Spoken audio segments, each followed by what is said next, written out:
말씀 공독합니다. 주의 사랑하시는 형제들아, 우리가 항상 너희를 위하여 마땅히 하나님께 감사할 것은 하나님이 처음부터 너희를 택하사 성령의 거룩하게 하심과 진리를 믿음으로 구원을 얻게 하심이니. 아멘. 아멘. 자, 오늘 말씀을 통해서 우리는 주님의 사랑을 받은 형제들인데, 데살로니가 교우들을 생각하면서 바울은 하나님께 감사한다 그랬어요. 하나님께 감사한다. 하나님께 그것도 마땅히 감사한다. 그것도 여러분 생각할 때마다 항상 그랬어요. 항상. 우리가 항상 너희를 위하여 하나님께 마땅히 감사하는데요, 그 감사하는 이유가 너희가 구원받음이라 그랬죠. 뒤에 가보면 구원을 얻게 하심이니 그랬어요. 그래서 우리 구원받은 우리들, 하나님의 사랑을 입고 사랑하심을 입고 구원받은 하나님의 자녀들이 되어서 이 세상을 살아가게 되었으니 우리 하나님께 감사한다 그랬습니다. 여러분, 지난주 말씀 오늘 13절이니까 12절 기억하시겠죠. 하나님의 심판이 반드시 있다 그랬어요. 하나님의 심판이 있다. 믿지 않는 자들, 진리를 순종치 아니하는 자들에게 하나님께서 반드시 하나님의 진노, 하나님의 심판이 있다. 진노가 그 위에 머물러 있다 하는 말씀까지 12절로 전했는데, 오늘 13절에서 그러나 그 말이죠. 우리는 하나님께 감사합니다. 하나님께 마땅히 우리 감사해야 되겠습니다. 여러분, 우리가 구원받은 겁니다. 주의 사랑을 입고 우리가 형제가 되었습니다. 그 이야기예요. 그래서 우리가 하나님의 진노하는 먼 백성들이 됐습니다. 하나님의 심판을 두려워할 필요가 없게 됐어요. 그렇게 살아가는 우리들이, 그러면 오늘 우리가 어떻게 구원을 받았느냐 하는 것을 한 절이지만은 바울이요 집약을 해서 잘 소개하고 있습니다.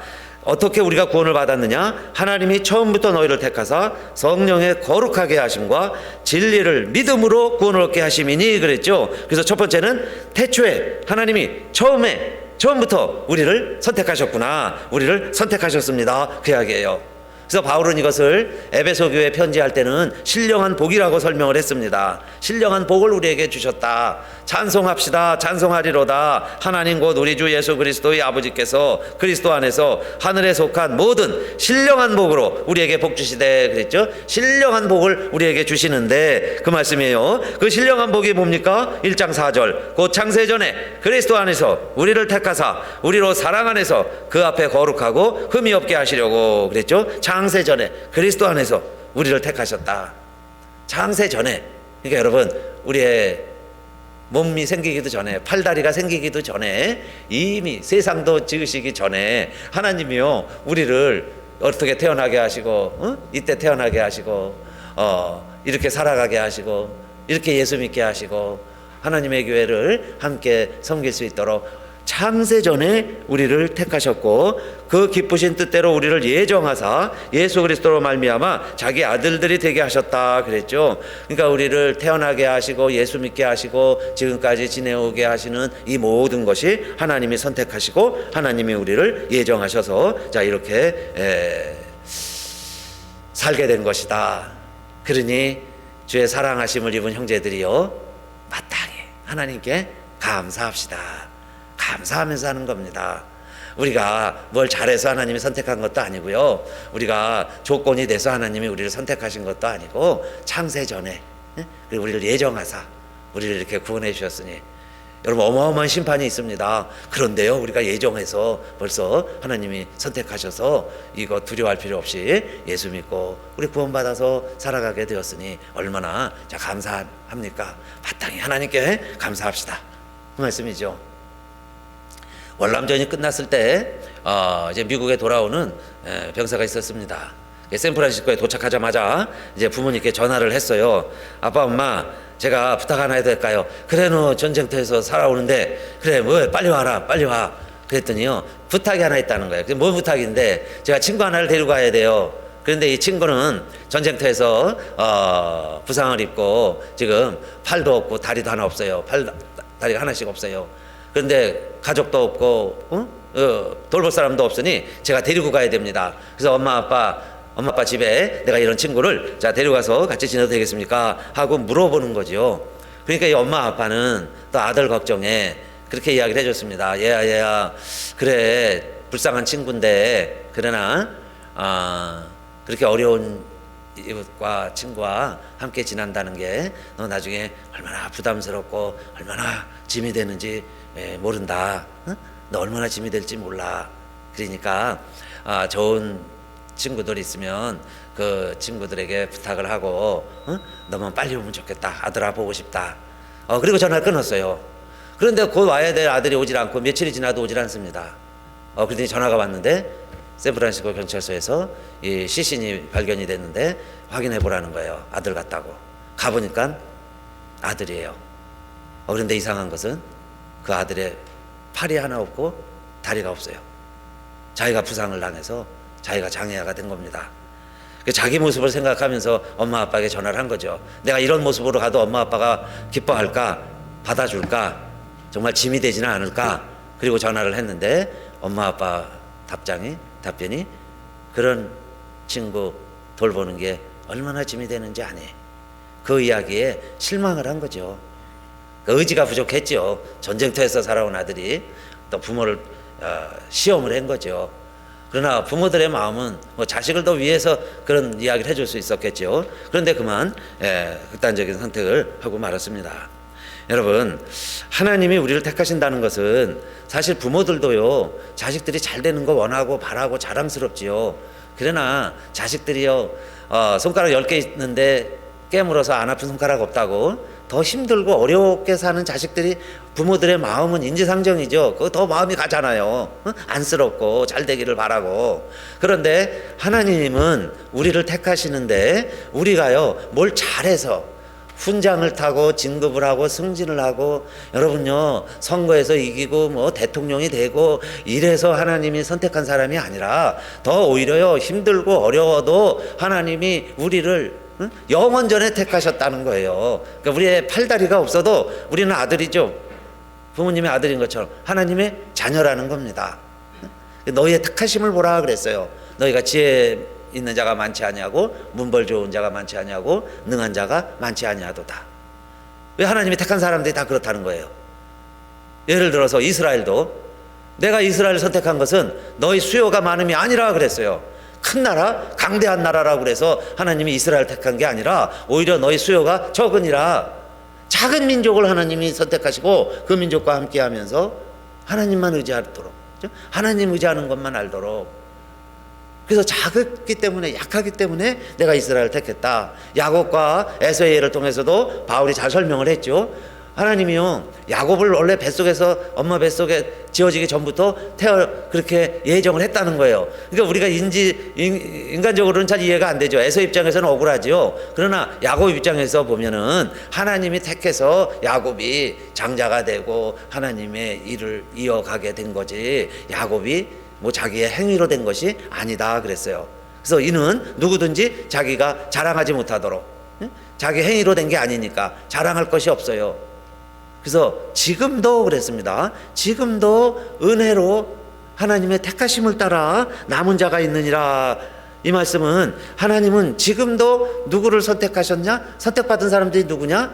다 성공하고 훌륭한 사람들만 선택받은 게 아니고, 그런 사람들을 선택하신 게 아니고, 약하고 힘들고 어렵지만은 그래도 하나님이 택하셔서 하나님이 부르시는 저와 여러분들이다. 그러면 어때야 되겠어요? 우리가 실수해도 실패해도 여러분, 하나님은 영원히 우리를 버리지 아니하신다. 그걸 아는 게 은혜죠. 그걸 깨닫는 게 철이 드는 거고, 그 하나님의 사랑을 경험하는 거예요. 그래서 계속해서 제지라는 말씀이 아니라, 여러분, 하나님은요 절대로 우리를 버리지 않는다. 다리 하나 없어도 안 버리실 거예요. 두 다리 없어도 안 버려요. 눈 다 멀어도 안 버려요. 여러분요 몸뚱이로 기어다녀도 우리 버리지 아니하신다. 왜? 우리가 팔다리가 생기기도 전에, 우리가 태어나기도 전에 하나님이 택하셨는데, 하나님의 선택하시면은, 하나님의 부르시면은 후회하심이 없다고 그랬잖아요. 그럼 하나님 후회하시겠습니까? 제가 잘못한다고, 전쟁터에서 졌다고, 팔다리 잃었다고 우리 버리시겠어요? 세상은요 치열합니다. 여러분, PD에게 인정받아야 내가 캐스팅이 돼요. 그래서요 연예인들이 그렇게 화려하지만 무대에서는 그들에게 어마어마한 트라우마가 있어요. 그래서 이번에 어느 집사님 한 분 간증하죠. 응? 자기들이요 그렇게 연예인이고 만능 탤런트고요 다른 사람들에게 웃기고 그러는데 본인들에겐 트라우마가 있어요. 그 캐스팅 PD가 자기 부르지 않으면 아무것도 아니에요. 안 부르면. 그런데 하나님의 은혜를 알고 나니까 하나님은 우리의 조건에 따라서 부르는 게 아니라 그 역할에 맞아야 나보다 더 잘하는 사람이 있으면 내가 안 되죠. 그런데 하나님은요, 부족하고 어리석고 못나도 하나님을 하나도 버리지 않냐고 다 쓰신다는 하나님의 사랑을 알고 나서 그래, 하나님의 사랑이구나, 진짜 하나님이시구나 깨닫게 되는 것과 같이, 여러분, 첫째, 그래서 우리는 은혜대로 하나님께서 우리를 택하시는구나, 은혜대로. 그렇기 때문에 실족하지 않으려면 이 젊은이처럼요, 판단하고 우리가 함부로 실족해서는 안 되겠어요. 그러려면 그러므로 형제들아 더욱 힘써 너희 부르심과 택하심을 굳게 하라 그랬어요. 너희의 부르심과 택하심을 굳게 하라. 너희가 이것을 행한즉 언제든지 실족지 아니하리라. 우리가 이 세상을 실족하지 아니하면서 살아갈 수 있는 방법이 있다면 이 말씀이죠. 하나님이 나를 부르시고 하나님이 나를 택하셨다는 거, 이거 굳게 해야 여러분 실족하지 않죠. 어느 순간 우리도 실족하고요, 우리들도 낙심하고. 여러분 가만히 보세요. 어떤 분들은 세상이 다 온통 적입니다. 적. 동료 같아도요 적이에요. 응? 적이 된다 그 말이에요.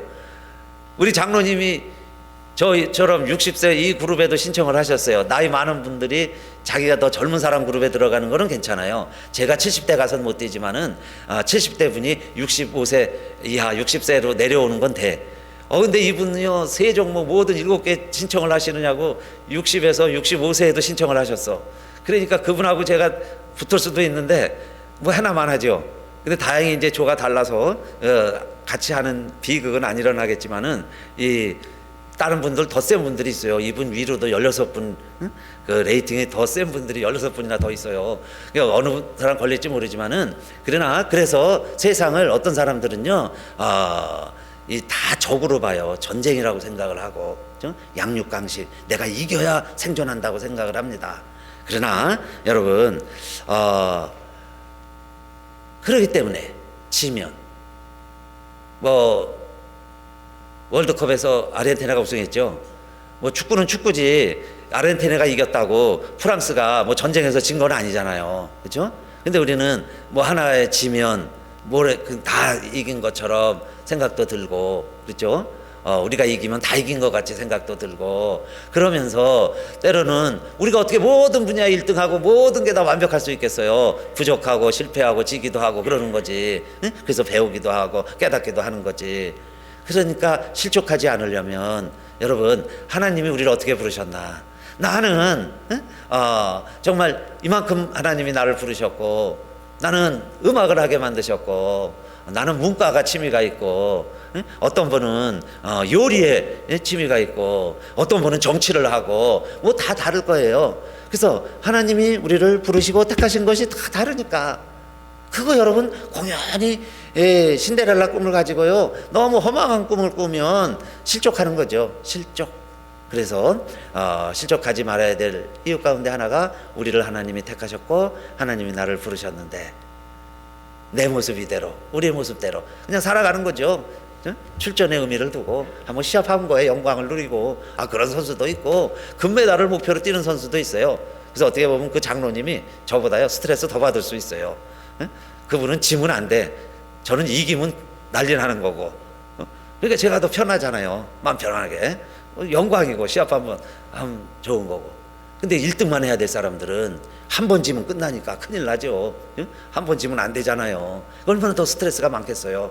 그러니까 여러분, 나 높은 거, 뭐 많이 가진 거, 승리하는 거, 성공하는 거, 그것만이 하나님이 부르신 뜻이 아니고, 우리가 어떤 형편 가운데서도 오늘 그렇게 시작을 했잖아요. 주의 사랑하시는 형제들아, 마땅히 하나님께 감사할 것은, 그러니까 우리가 하나님께 감사하면서 살아가는데, 자, 실족지 않자, 하지 말자. 실족하는 길이 이거구나.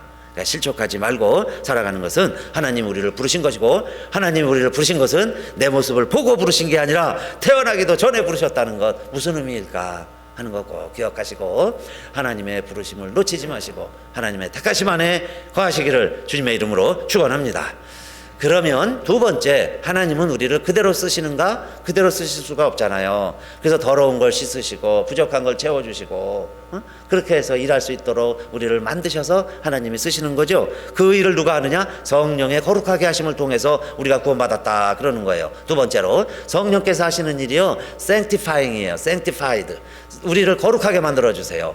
그게 성령이 역사하는 거죠. 그래서 우리를 거룩하게 해주시는 겁니다.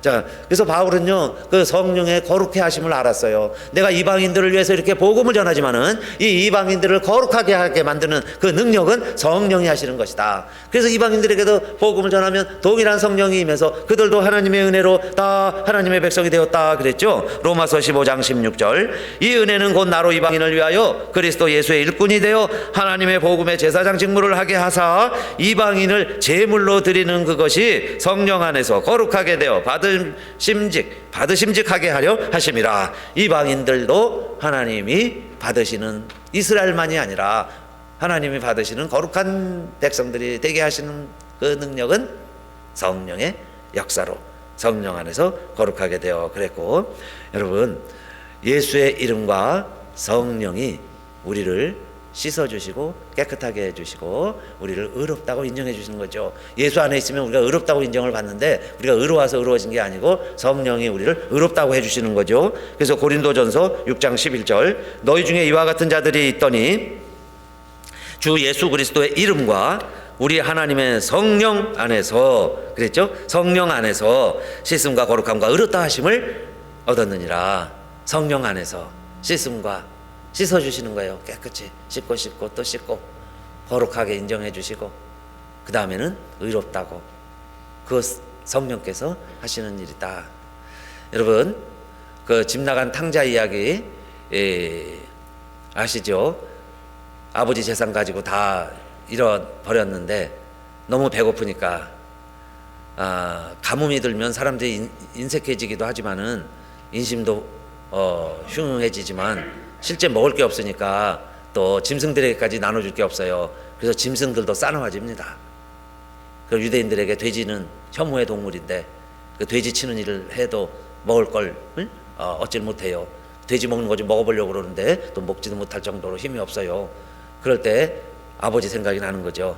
아버지 집에는 아들만 있는 게 아니라 품꾼도 있는데 일하는 사람도 때가 되면 다 아침 점심 저녁 새끼 주면서 종들도 끼니 걱정은 하지 않으면서 그냥 일만 하면 먹을 건 다 우리 아버지 집에서는 다 해결해 줬는데, 아니 내가 아들인데, 아니 돈만 있으면 세상을 왕처럼 살 거라고 생각을 했는데, 아니 내가 왜 이렇게 사냐 이 말이에요. 그래서 아버지가 생각나듯이 여러분, 어떤 때는요 하나님을 잊어버리고 하나님 없이 우리가 사는 거예요.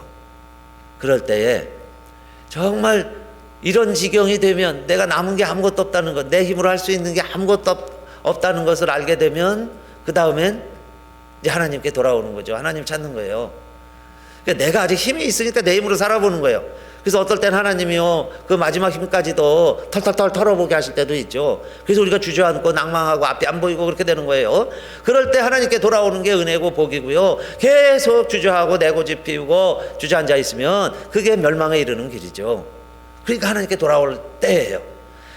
그런데 놀라운 사실은 내가 집에 갈까 말까, 먼 길에서 우리 동네까지 오는 길은 그래도 쉬워요. 아무도 모르니까 그냥 오는데, 여러분 동네 입구에서 아버지 집은 보이는데 저길 내가 갈까 말까, 조금 더 가면 아는 사람들 종들이 날 바로 알아볼까, 이게 거지 행세하니까 거지로 알고 날 쫓아버리지는 않을까, 온갖 생각이 있어서 발걸음이 점점 늦어지겠죠. 갈까 말까, 지금에도 돌아갈까, 어떨까, 정말 아버지가 날 맞아줄까. 그때 아마 전화가 있었다면 전화를 했겠죠. 아버지 내가 이렇게 됐는데 내 친구가 이런 애가 있는데 같이 데려가도 될까요?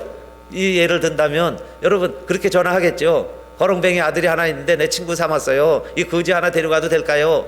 아마 그렇게 전화해보고 싶었을 거예요. 그러는데 아버지가요 멀리서 보니까 아들이야. 그래서 어떻게 합니까? 아버지가 멀리서 보고 confession이죠. filled with confession. 그 측은히 여겼다 그랬는데 그 동정심이 가득해서 달려갑니다. 뛰어가서요 그 목을 끌어안고 입을 맞추고 내 아들이구나, 내 아들이다. 예수님께서 비유로 자세히 설명을 해주셨죠. 그런데 상거가 먼데 그래요. 상거가 먼데. While he was still ran away요. 멀리 있는데. run off. 멀리 있는데. 그가 아직 아들이 멀리 있는데 아버지는 보는 정도가 아니죠. 달려가고 끌어안고 입을 맞추고, 그게 아버지의 마음이다. 하나님의 마음이야. 그러니까 예수님이 일러주시는 게 뭡니까? 우리가 하나님께 돌아가면 된다. 우리의 형편 보지 말고 아버지께로 돌아가자. 그런데 아버지가 한 일이 뭐예요? 좋은 옷을 입히고 손에 가락지를 끼워주고 발에 신발을 신겨줬다. 그 말씀을요 다시 읽으면서 그런 생각이 드는 거예요. 우리 하나님 아버지는 우리가 발이 없어도 그 발에 신을 준비하시고, 우리 손가락이 다 문드러져도 그 손에 반지를 준비하시고, 우리가 거지, 거렁뱅이, 죄수, 죄인의 의복을 입고 있으니까 우리 아버지는 그 옷을 벗기고 나에게 좋은 옷을 입히고, 평소에 자신이 드시지도 않는, 먹지도 않았던 송아지를 잡아가지고 그 잔치를 베푸는 그 마음이 아버지의 마음이죠. 그렇게 해서 잃었다가 얻은 내 아들을 찾았다. 그걸 통해서 예수님은 우리들에게 일러주시는 거죠. 괜찮아. 그러면 지금은 성령께서 하시는 일은 뭐겠어요? 성령이 그 일을 하시는 거죠. 우리를 씻기시고 깨끗이 씻겨주고, 죄는 내가 졌는데, 더러운 짓은 내가 했는데 그걸 씻기는 역할은 성령님이 하시고, 내 잃어버린 손과 발에 오히려 가락지하고 신발을 준비하시고, 내가 더럽힌 옷을 예수님이 피로 씻은 그 하얀 세마포 옷을 대신 입혀주시고, 예수님 같은 정말 죄 없는 어린 송아지를 우리를 위해서 아낌없이 아버지는 잡는다. 그 얘기가 뭐겠어요? 하나님의 사랑은 아들 예수 그리스도까지 우리에게 주시는 그 아버지의 사랑으로 나를, 죄인을, 탕자를, 돈 다 까먹은 실패자를 그래도 하나님은 받아서 마주해서 우리를 아들로 다시 회복시키시는 분이야. 품꾼으로 나를 여겨주세요 했더니 아니다, 아들 중에 아들이다 라고 말하는 너무 아름다운 말씀이죠. 누가복음 15장. 그때 우리를 씻기시고 좋은 옷을 입히고 가락지를, 신발을 신겨주려고 하시는 분이 성령님이시구나. 성령이 그 일을 하시는 거예요. 그러니까 여러분, 우리가 성령 충만하면 정말 좋은 옷을 입은 아들같이 되는 거죠. 성령 충만할 때 내 없는 다리에 신발이 신겨지는 거고, 내 손에 가락지가 끼어지고, 그게 성령 충만한 사람의 모습이에요. 그러면 누가 봐도 아들이죠. 아버지가 사랑하는 아들이구나. 송아지를 잡는 막 잔치 냄새가 나니까 그 기쁨이 있죠. 그게 성령 충만한 자의 모습이잖아요. 그러니까 두 번째, 하나님이 우리를, 이 무시무시한 12절에 심판이 있었는데 우리 데살로니가 교우들과 우리 가스일 연합 교회 우리 성도님들에게는 하나님이 이토록 사랑하시고 우리와 함께 하시면서 성령으로 늘 깨끗게 씻어주시니 그 말입니다. 우리 하나님께 감사하자. 마땅히 하나님께 감사하자. 근데 이 모든 일들이 가능한 것은 송아지를 잡는 아버지의 심정으로요. 하나님은 우리에게 누굴 보내주시느냐? 예수 그리스도를 보내주시는 거죠. 예수 그리스도를 보내주셔서 그 예수를 믿으라는 겁니다. 그 예수를 믿으면 너희가 이렇게 구원받는 거고, 그 구원받는 자의 모습을 이 땅에서 구원받은 하나님의 자녀가 살아가는 모습으로 보여주는 거죠. 그렇게 살아가라. 그래서 예수님을 여러분 요셉에게 일러줄 때 이렇게 말했습니다. 무서워하고 두려워하는 다윗의 자손 요셉아, 내 아내 마리아 데려오기를 무서워 말라. 저에게 잉태된 자는 성령으로 된 것이라. 아들을 낳으리니 이름을 예수라 하라. 이는 저가 자기 백성을 저희 죄에서 구원할 자이심이로라. 예수라는 게 뭡니까? 우리 죄를 구원하기 위해서 이 땅에 오시는 메시아다, 그리스도다, 기름 부음 받은 하나님의 자녀다. 그러니까 주 예수를 믿으라. 그리하면 너와 내 집이 구원을 얻으리라. 예수를 믿어야 구원을 받는데, 우리가 진리를 믿음으로 구원을 얻게 하셨으니 하나님 아버지께 감사하자 그랬고, 사도행전 15장 11절에는 우리가 저희와 동일하게 주 예수의 은혜로 구원받는 줄을 믿노라. 주 예수의 은혜로 구원받는 것, 그것은 여러분 우리나 이방인이나 똑같이 그렇게 믿는 거예요. 그러니까 믿음의 원리는 똑같습니다. 예수를 내 입으로 주로 시인하고 하나님 아버지께서 그를 죽은 자 가운데서 다시 살리신 것을 내 마음에 믿으면 구원을 얻으리니 그랬죠. 그러니까 내 입으로 예수가 주시라고 시인을 하고 입으로 시인하셔야 돼요. 자꾸 예수가 주시다, 예수가 주시다. 그런데 그것이 또 내 마음으로는 믿어져야 되는데 무엇이 믿어져야 되냐면 예수가 십자가에서 돌아가신 것은 2000년 전에 역사가 기록하는 사실이죠. 그런데 그 사실과 함께 뭘 우리가 믿냐면 그분이 살아나셨다는 걸 믿는 거예요. 근데 스스로 살아난 게 아니고 하나님께서 그걸 다시 살리셨다. 근데 그걸 내가 어느 순간 마음에 믿어지는 거예요. 그걸 믿는 거예요. 그럼 내가 마음에 믿고 입으로 시인하는 거죠. 예수를 주라고. 그런데 여러분 혹시 마음으로 안 믿어지시면 안 믿어지시는 분들도 괜찮아요. 그러면 어떻게 하면 되느냐? 예수가 그리스도시다. 예수가 주시다. 한번 따라 합시다. 예수 그리스도. 예수가 주시다. 할렐루야. 예수가 주시다. 예수가 주시다 하고요. 우리가 자꾸 입으로 시인하면 지금 내가 긴가민가 좀 안 믿어지기도 하고 의심도 되고 아니 죽은 자가 어떻게 살아? 뭐 이런 생각 혹시 하시는 분들이 있으면요. 예수가 그리스도시다. 예수가 주시다. 자꾸 내가 입으로 시인하면 마음이 어떻게 될 것 같아요? 마음으로 믿어진다. 그건요. 세상 원리도 인정을 합니다. 말하는 대로 된다니까. 말이 씨가 된다고 그러니까. 그러니까 우리가 여러분 불평하고 불만을 갖는 것도요. 말이 씨가 되는 거예요. 그대로 돼요. 그래서 자꾸 욕하면요 그 욕이 자기에게로 돌아와요. 그래서 그 사람이 욕쟁이가 되지만 자기 삶도 편안하지 않아요. 그러나 내가요 자꾸 좋은 말만 해보세요. 좋은 말만 내 마음은 부글부글 끓고 전쟁터가 되어도 내 입 밖으로는 내가 좋은 말만 해야지, 좋은 말만 해야지. 그러고요 자꾸 그냥 좋은 말만 하시면 언젠가 훗날 그 마음이 우리의 지각을 초월해서 그리스도의 평강이 우리의 마음과 생각을 지배하기 시작을 할 때 사람들은 뭐라고 그러냐면 권사님 얼굴 보면 꼭 천사 같아요. 그럴걸요. 내 마음은 전쟁터였는데 내가 말로만 입으로만 그냥 욕을 한 번도 안 하고 그냥 좋은 말만 하려고 남만 만나면 막 축복만 막 하면서 막 전쟁터인데 내 마음은 부글부글 끓는데 좋은 얘기만 여러분 한번 10년만 해보세요. 사람들이 그럴 거예요. 우리 권사님은 화도 안 내고 천사야. 천사. 그건 왜 그렇게 됐겠어요? 내 마음을 천사로 바꾼 게 아니고 입을 바꿨잖아요. 말로 내 입으로 시인하니까 입으로 자꾸 했어요. 그러면 정말 내 마음이 그리스도의 평강으로 가득 차게 되고 그리스도의 평강으로 가득 차면은 그 다음에 말이 또 그렇게 자동으로 나오겠죠. 그 다음에는 지금은 억지로 했지만은 나중에 그렇게 되니까. 그래서 내 입으로 주를 시인하고 우리의 입으로 자꾸 시인을 하고 그 다음에 하나님께서 예수 그리스도를 다시 살리신 것이 내 마음으로도 믿어져요. 그러면 입으로만 하는 게 아니죠. 그때 내 진심으로 하니까 내 마음속에서 이야기할 수 있으니까. 그래서 훗날에는 그분이 말만 하면 사랑의 언어가 되는 거예요. 그 다음엔 그분이 좀 가격하게 이야기해도 그게 사랑의 표현으로 들릴 거예요. 정말 사랑으로 하니까. 마음에 사랑이 가득한 다음에 할 때는. 그래서 마음으로 믿고 입으로 시인해서 구원에 이른다 그랬습니다. 구원에 이르는 거예요. 어마어마한 게 아니고 마음에 믿어지고 내 입으로 시인하면 구원에 이르니까. 그런데 아들을 보내신 목적이 그러면 하나님이 우리에게 성탄절 아들을 보내셨다? 그럼 이게 뭐겠어요? 아들을 믿는 자에게는 영생이 있고 아들을 순종치 아니하는 자에게는 영생을 보지도 못하고 하나님의 진노가 그 위에 머물러 있다 그랬어요. 그러니까 이제는 여러분 죄 지어서 죄인이 되어서 지옥 가는 게 아니고 죄 지어서 지옥 가는 게 아니고 예수 안 믿어서 지옥 간다.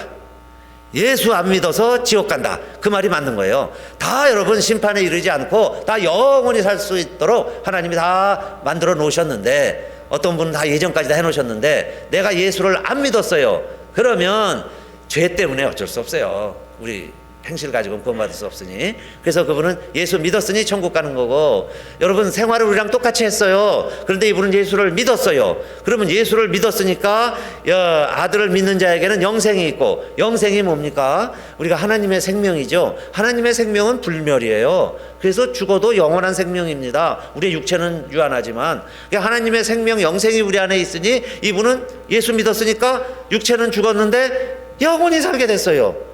그게 하나님께서 아들을 우리에게 보내신 목적이다, 그 말입니다. 그래서 아들을 믿는 자에게는 영생이 있고, 아들을 순종치 않는 거예요. 이제는 순종치 않는다는 게 믿지 않는 거예요. 아들이 한 일을 무시하는 거예요. 십자가에서 죽으시고 하나님 살리신 걸 무시하니 어마어마한 죄죠. 그렇게 해서 그에게는 하나님의 진노, 이제는요 하나님의 진노가 있어요. 지금은 진노하신 거 아니에요. 훗날 여러분 하나님이 심판하시는 날 진짜 하나님의 진노가 임하게 돼 있는데 무서운 이야기 아닙니까? 그런데 우리는 주의 사랑하심을 입은 형제들이요, 마땅히 우리는 하나님께 감사합시다. 우리가 이렇게 구원받았습니다. 그게 성부, 성자, 성령 다 나온 거예요. 성부 하나님이 예정하시고, 성령이 깨끗게 하시고, 예수께서 날 위해 돌아가셨고, 돌아가시기 위해 이 땅에 오시고, 그 성부, 성자, 성령 하나님이 하신 일을 우리가 무시했으니, 그거 여러분 하찮게 여겼으니 그 다음에 하나님의 심판이 그 위에 머물러 있느니라, 그 말씀입니다. 그래서 이제 정리할게요. 여러분, 내 아버지의 뜻은, 예수님 말씀하신 거예요. 생전에 내 아버지의 뜻은, 하나님 아버지죠. 내 아버지의 뜻은 아들을 보고 믿는 자마다 영생을 얻는 것이다. 아들을 보고 믿는 자마다 영생을 얻는 것입니다. 그러니까 훗날 여러분, 내가 하나님 아들인데 여러분 날 믿어야 될 것입니다. 날 믿으십시오. 그러니까 이해 못하는 사람들이 예수님은 십자가에 매달아 죽인 거잖아요. 그러니까 내 아버지의 뜻은 아들을 보고 믿는 자마다 영생을 얻는 이것이니, 또 증거는 이것이니 하나님이 우리에게 영생을 주신 것과 그 생명이 그 아들 안에 있는 것이라 그랬어요. 그 다음에 두 번째는요, 또 증거는 이것이니 하나님이 영생을 우리에게 주셨다. 영원한 생명이라는 게 있구나. 그 불로초 같은 게 있구나. 그런데 그 영생을 우리에게 주신 것과, 그러면 영생이 어디 있어요? 그거 찾으러 가야죠. 여러분 어떻게 해서 영생을 얻으셔야 되잖아요. 사야죠. 그런데 그 영생이 어디 있다는 거예요? 이 생명이 그 아들 안에 있는 것이다. 그 아들 안에 있구나. 증거는 이것이니 하나님이 우리에게 영생을 주신 것과 그 생명이 그의 아들 안에 있는 이것이니라. 아들 안에 생명이 있다, 그 말이에요. 아들 안에 생명이 있다. 이것이 우리가 본 증거다. 이걸 전하는 것이다, 그 말씀이고, 그래서 여러분, 내가 하나님의 아들의 이름을 믿는 너희에게 이것을 쓴 것은 너희로 하여금 영생이 있음을 알게 하려 합니다. 3단계로 제가 말씀드렸어요.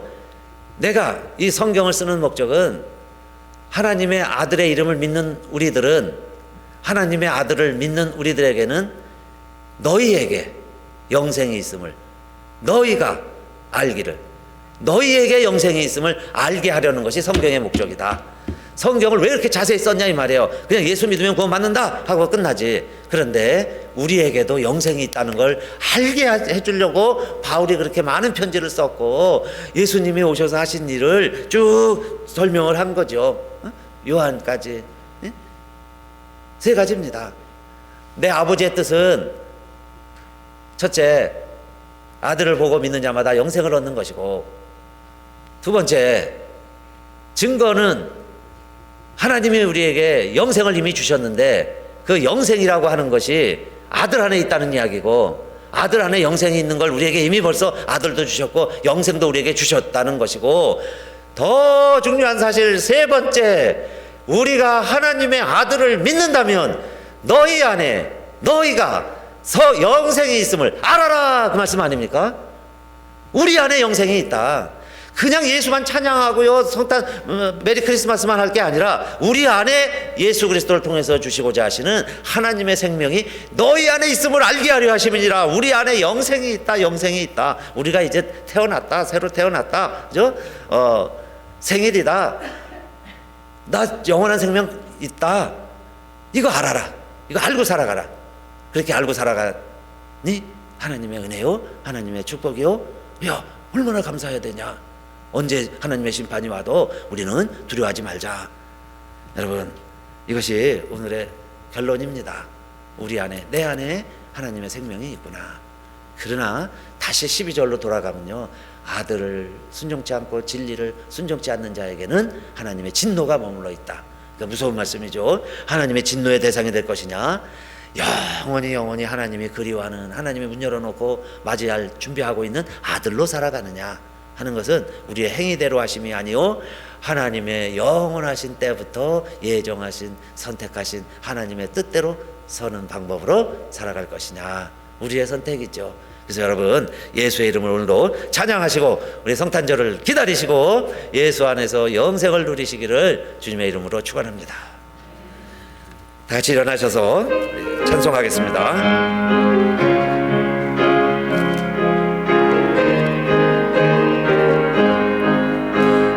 슬픈 마음 있는 사람 예수 이름 믿으면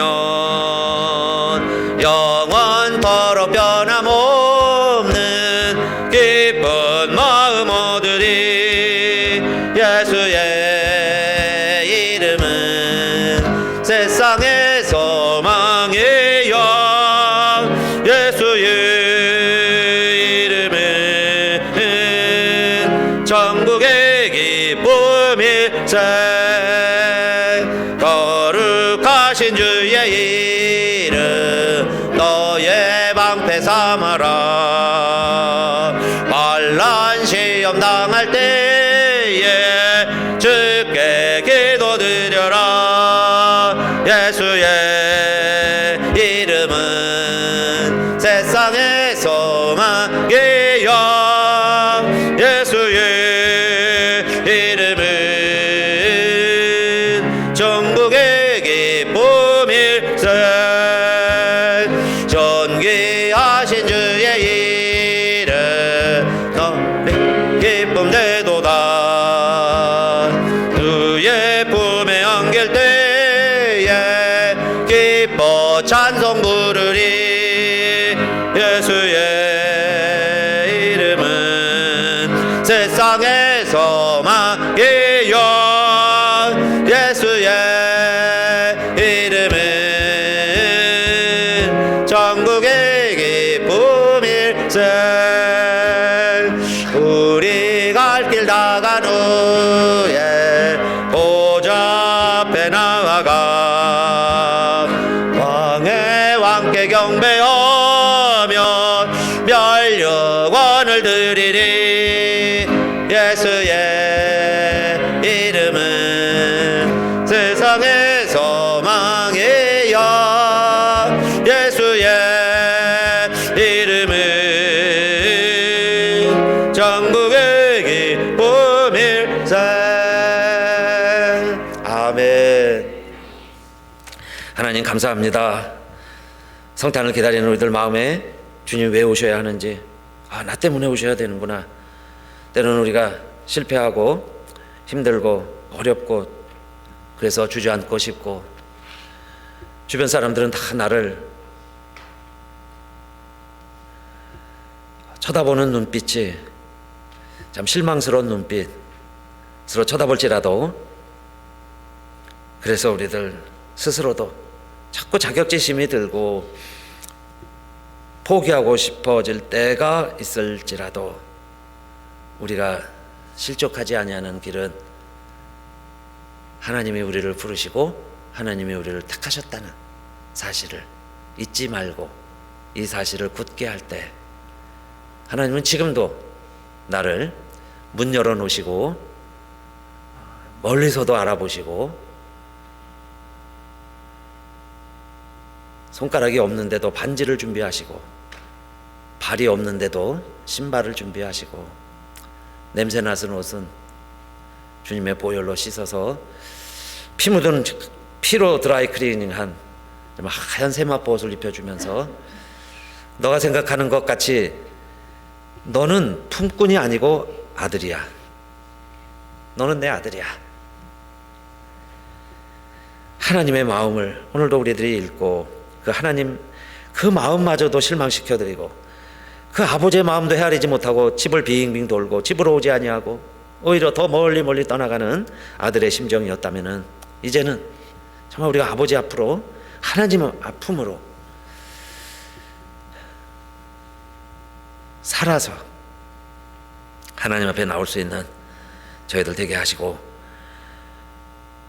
더 힘들어야 하나님이 생각난다면, 아버지 하나님 지금도 힘든데 더 힘들기 전에, 더 어렵기 전에, 정말 희망이라는 게 보이지 아니할 때, 그때가 돼야 내가 진정으로 하나님께 돌아갈 자라면, 하나님은 사랑하셔서 그 형편까지도 나에게 허락을 하실 텐데, 그러나 우리가 그러기 전에 아버지의 품을 그리워하게 하시고 아버지에게로 돌아가고 정말 하나님 품을 알게 하는, 정말 우리가 하나님이 택한 자라는, 하나님 날 택하셨다는 그 진리 안에 거하면서 오늘도 우리들 살아가게 하시고, 실수해도 실패해도 하나님 앞에 더 가까이 나오고 하나님의 줄에 매여서 그 줄 끊어버리지 아니하고, 정말 탯줄 끊어지지 아니하고 하나님으로부터 영향을 공급받고 능력을 공급받고 살아가는 우리들 되게 하시고, 그렇게 살아가라고 오늘도 저희들 예배 자리에 불러주시고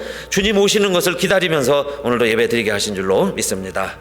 이제 그래서 우리들 남은 주간과 새해 더 힘차게 은혜 위에 은혜로 살아가는 하나님의 자녀들 다 될 수 있게 하여 주시옵소서. 이제는 우리 주 예수 그리스도의 그 은혜와 하나님의 말로 표현할 수 없는 그 사랑과 성령에 씻겨주시고 거룩해 하시고 새 사람 되게 하시는 그 감화가 오늘도 우리들 모두와 또 성탄을 기다리고 있는 하나님의 모든 백성들과 우리 교회 위에 이제로부터 영원히 함께 없이기를 간절히 축원하옵나이다. 아멘.